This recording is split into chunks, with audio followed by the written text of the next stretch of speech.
देखिए, देश में लड़ाई शिक्षा पे हो तो बेहतर हो, स्वास्थ्य की बात हो, बेरोजगारी की बात हो, नौकरी की बात हो, प्रदेश और देश के विकास की बात हो, अमन चैन की बात हो, तो ये बेहतर बात समझते हैं। अब डीएनए को लेकर के आपस में लोग लड़ रहे हैं, ये कोई अच्छी बात नहीं है। स्वामी प्रसाद मौर्य ने कहा है कि जो ऑपरेशन सिंदूर है वो मजाक। देखिए, कानून व्यवस्था के सवाल पर अगर आप चश्मा बदल के देखेंगे तब बात तो सुन लो भाई, प्रश्न का उत्तर तो सुन लो यार, भाग थोड़ा रहे हैं।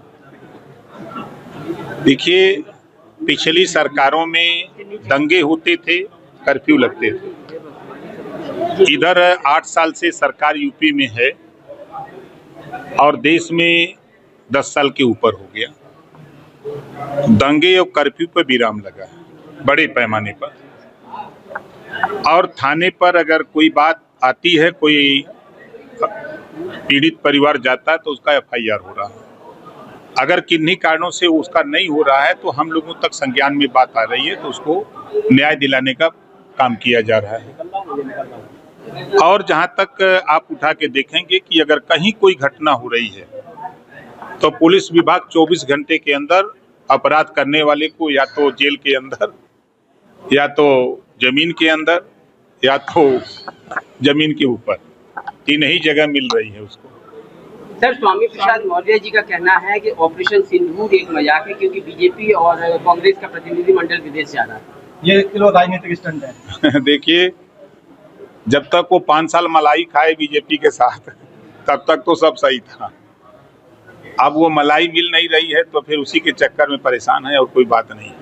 ऑपरेशन सिंदूर के तहत 7 सर्वदलीय प्रतिनिधिमंडल प्रमुख देशों का दौरा करेंगे, जो आतंकवाद के खिलाफ हमारी सामूहिक प्रतिबद्धता को दर्शाता है। देखिए, पूरे देश को अपनी तीनों सेना पर गर्व है और जिस तरह का साहस का परिचय सेना ने दिया है उस पे हम सबको गर्व करना चाहिए। जो लोग अगर उस पे उंगली उठा रहे हैं तो अपने गिरबान में झांक के देखें कि जब उनकी सरकार थी तो वो क्या करते थे, और आज मोदी जी के नेतृत्व में सेना को छूट दे दिया। सेना ने अपनी मर्जी से ऑपरेशन सिंदूर चलाया और 100% सफल रहा।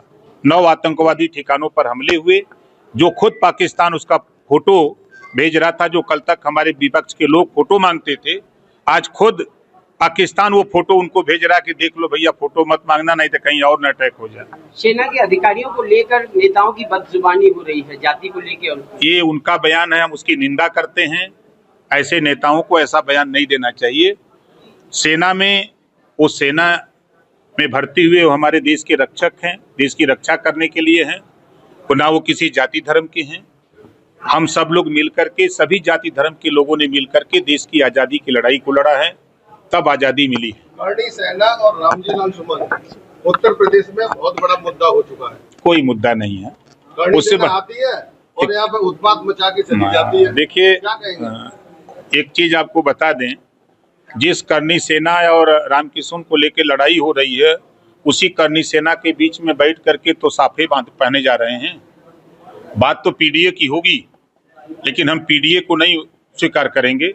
हम वहीं जाएंगे, परशुराम जी का फरसा उठाएंगे और करनी सेना को बुला करके हम पगड़ी बांध करके फिर हम स्वागत करेंगे। यही तो हो रहा है ना। अगर राम जी सुमन की बात हो रही है तो मायावती जी क्या थी? मायावती जी के साथ 2 जून की घटना जो गेस्ट हाउस कांड हुआ था, वो घटना नहीं थी। तो ये एक तरफ दिखावे के लिए कुछ, बोलने के लिए कुछ, मुख में राम बगल में छुरी, वो कहानी दिखा रहे हैं लोग, ड्रामा कर रहे हैं नेता लोग।